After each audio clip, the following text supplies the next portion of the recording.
जय हिंद फ्रेंड्स।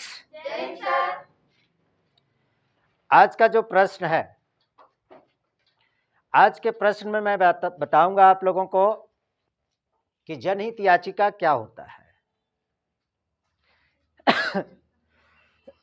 जिसे इंग्लिश में बोलते हैं PIL, पब्लिक इंटरेस्ट लिटिगेशन। जनहित याचिका, और इसको दूसरे नाम से लोकहित याचिका भी कहते हैं।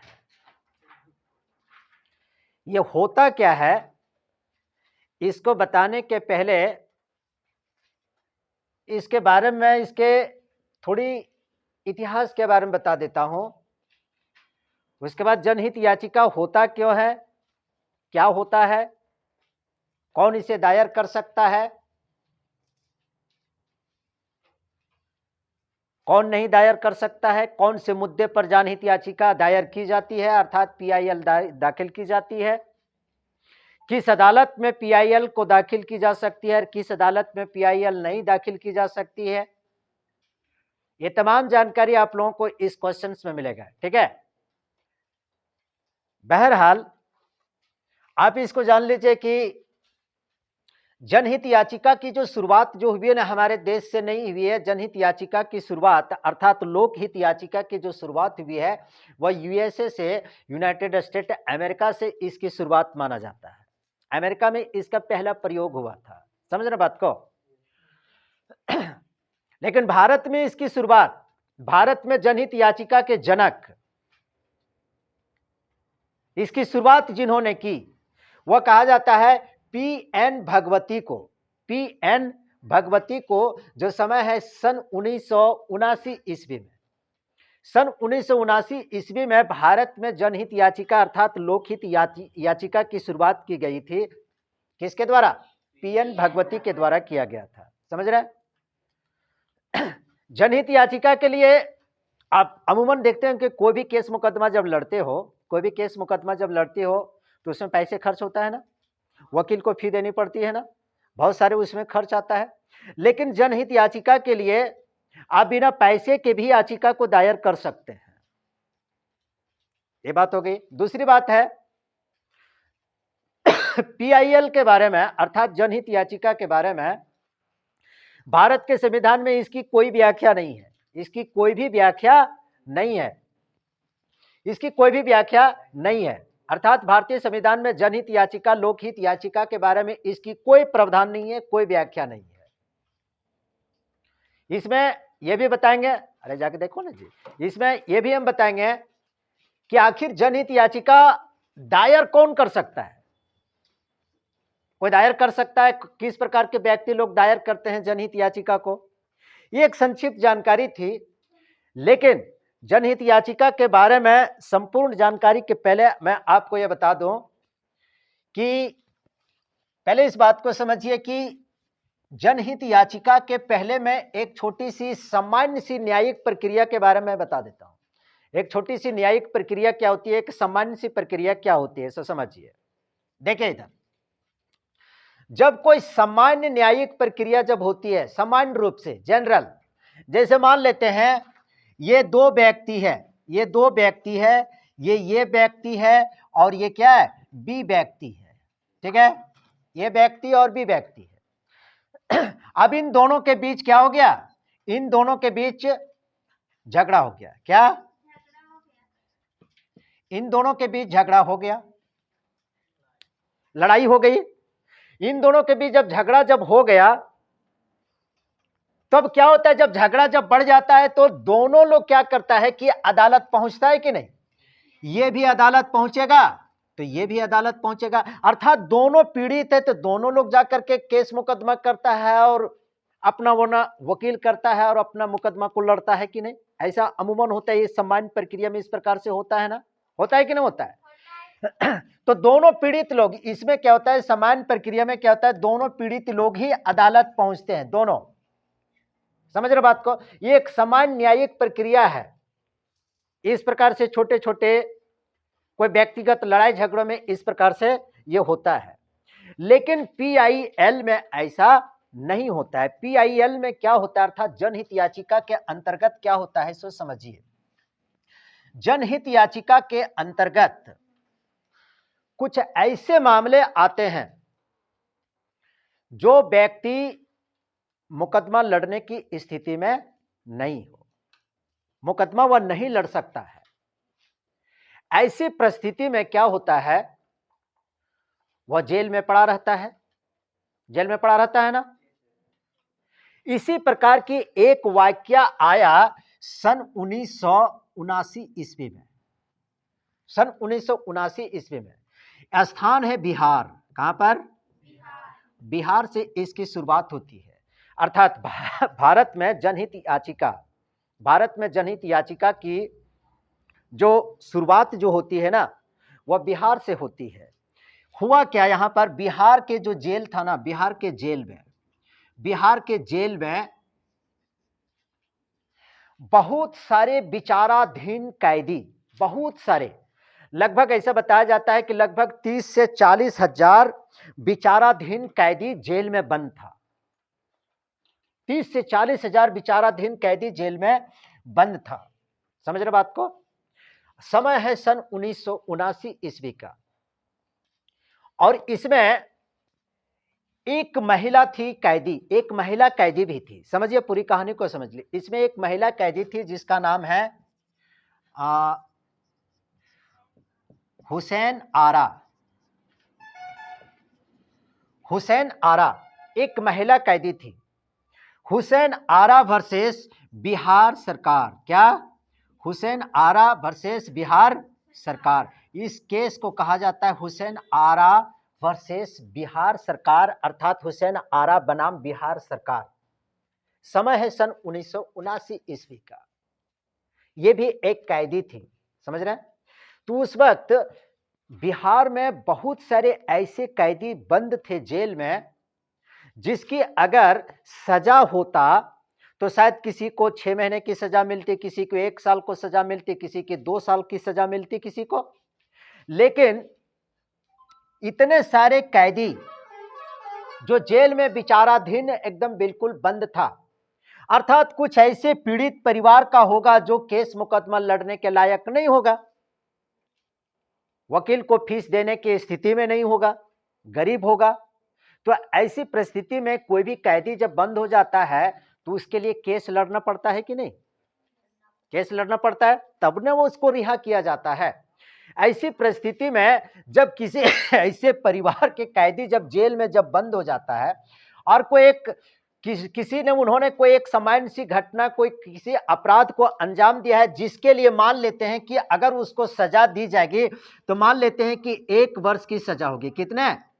1 वर्ष की सजा होगी। अगर उसे दिया जाएगा तो उसे सजा कितनी होगी? 1 वर्ष की सजा होगी। लेकिन पारिवारिक स्थिति इतनी खराब है रहने के कारण वह किसी भी केस मुकदमा में आना जाना या वकील को करना, उसको फीस देना उसके बस की बात नहीं है। तो वैसे कैदी बिहार के जेलों में बहुत सारे बंद थे, लगभग 30 से 40 हजार बंद थे। अब इसमें क्या होता है, अगर उन लोगों को अगर सजा होती तो किसी को 1 वर्ष की सजा, 2 वर्ष की सजा, 6 महीने की सजा, इस प्रकार से सजा होती।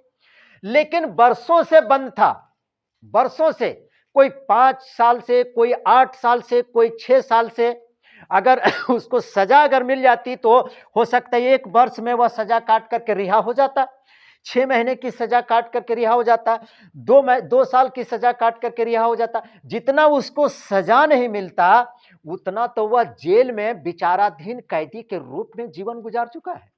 ये कौन सा न्याय है? यह अन्याय है कि नहीं है? उसे रिहा करनी चाहिए कि नहीं चाहिए? रिहा इसलिए नहीं हो पा रहा था क्योंकि उसका केस मुकदमा को लड़ने वाला नहीं था, जिसकी वजह से इतने वर्षों से वे लोग सारे बंद थे। समझ रहे बात को? तो इसके लिए जो कैदी जो सारे जो बंद हैं, इसका तो मुकदमा लड़ने वाला तो कोई है नहीं। तो जब ऐसे इसमें एक कोई व्यक्ति नहीं है, इसमें एक व्यक्ति नहीं है, बहुत सारे लोगों का हित है, ये सार्वजनिक मुद्दा है। अगर इन सबों की रिहाई अगर हो जाएगी तो किसी एक परिवार को इससे हित नहीं मिलेगा, बल्कि हजारों परिवारों को इससे क्या होगा, उसकी हित सधेगा, उसको लाभ मिलेगा। ये सार्वजनिक मुद्दा है ना। तब क्या हुआ कि इस मामले को उस वक्त सुप्रीम कोर्ट के चीफ जस्टिस से पी.एन. भगवती, चीफ जस्टिस कौन थे, पी.एन. भगवती, और एक याचिकाकर्ता ने, एक शिकायतकर्ता ने पी.एन. भगवती के पास, किसके पास, पी.एन. भगवती के पास एक याचिका, एक शिकायत लेकर के गया, और उस करने के बाद, गड़बड़ कैसे हो गया, स्वीकार करने के बाद सारे कैदियों पर सुनवाई की गई और सारी कैदियों को रिहा कर दिया गया। तो इस प्रकार से भारत में पहली बार जनहित अर्थात लोकहित के मामले से संबंधित सुनवाई की शुरुआत हुई थी। समझ रहे बात को। अब मैं अगले चीज को बताता हूं कि ये इस चीज को जो हमने बताई है कि भारत में इसकी शुरुआत की बात बताई जा रही है। अब यहां पर एक दूसरी चीज के बारे में बता रहा हूं, तो समझिए। ये जनहित याचिका के अंतर्गत है।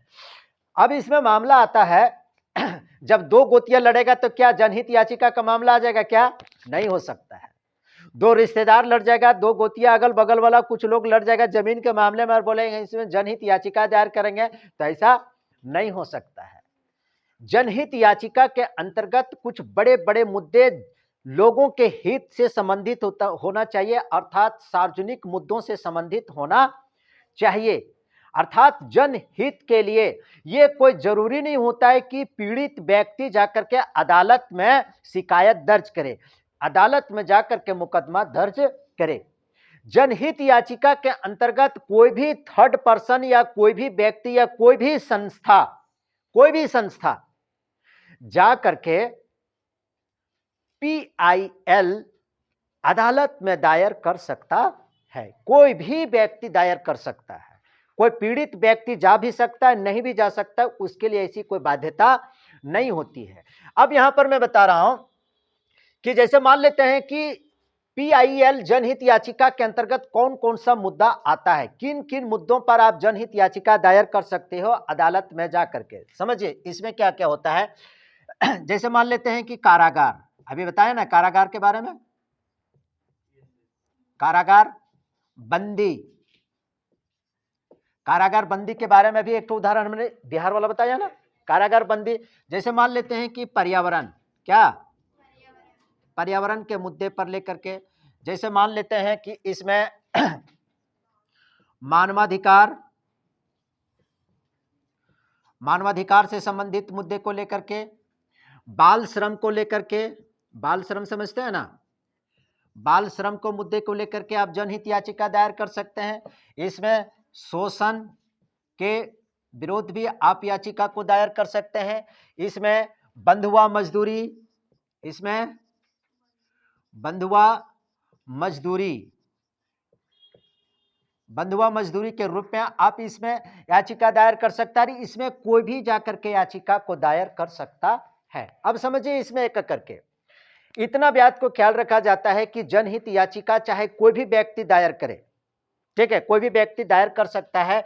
और जनहित याचिका जो होता है मात्र सुप्रीम कोर्ट में या तो फिर हाई कोर्ट में ही दायर होता है। जनहित याचिका जो जिला अदालत होता है, अधीनस्थ न्यायालय जो होता है, छोटा छोटा जो जिले के स्तर पर जो न्यायालय जो होता है, उसमें जनहित याचिका दायर नहीं की जा सकती है। जनहित याचिका किसमें दायर की जाती है, सर्वोच्च न्यायालय में या तो फिर उच्च न्यायालय में, अर्थात सुप्रीम कोर्ट में और हाई कोर्ट में ही, दो ही स्थान पर पीआईएल जनहित याचिका दायर की जाती है। अब यहां पर एक एक करके समझिए। कारागार, कारागार का मतलब क्या है कि जेल में बंद कैदी, जेल में बंद कैदी। अभी हमने बिहार का उदाहरण दिया ना, देखिए जेल में बंद कैदी जितने भी सारे लोग जाते हैं सबका अधिकार छीन लिया जाता है। घर परिवार से, नाते रिश्तेदार से उसकी दूरी बन जाती है ना, सारे मौलिक अधिकार उसके छीन लिए जाते हैं ना।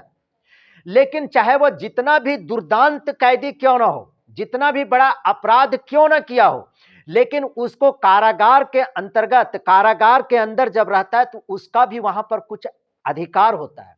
उसका अधिकार कहने का मतलब क्या है, वहां पर भी उसको टाइम से खाना प्राप्त करने का क्या है, अधिकार। वहां पर उसे भी नहाने धोने का सारे चीजों की स्वतंत्रता वहां पर भी। और यदि ये सारे चीज भी अगर वहां पर उसे नहीं मिलेगा तो वो कैदी किस प्रकार से रहेगा, रहेगा क्या? अगर कारागार में कैदी अगर बीमार पड़ गया और उसका कोई इलाज अगर नहीं करा रहा है तो किस प्रकार से वो जीवित रहेगा? तो उसका अधिकार कारागार के अंतर्गत भी ध्यान की नहीं है, कारागार के अंतर्गत भी है। अब मान लेते हैं इस प्रकार से बहुत सारे कैदी हैं और इसी प्रकार से वह कर रहा है, इसी प्रकार से जेल प्रशासक इसी प्रकार से उसके साथ व्यवहार कर रहा है, तो भैया इसमें कौन जाएगा मुकदमा दर्ज करने के लिए? हमको मतलब है क्या, तुमको मतलब है क्या, कौन मुकदमा दर्ज करेगा?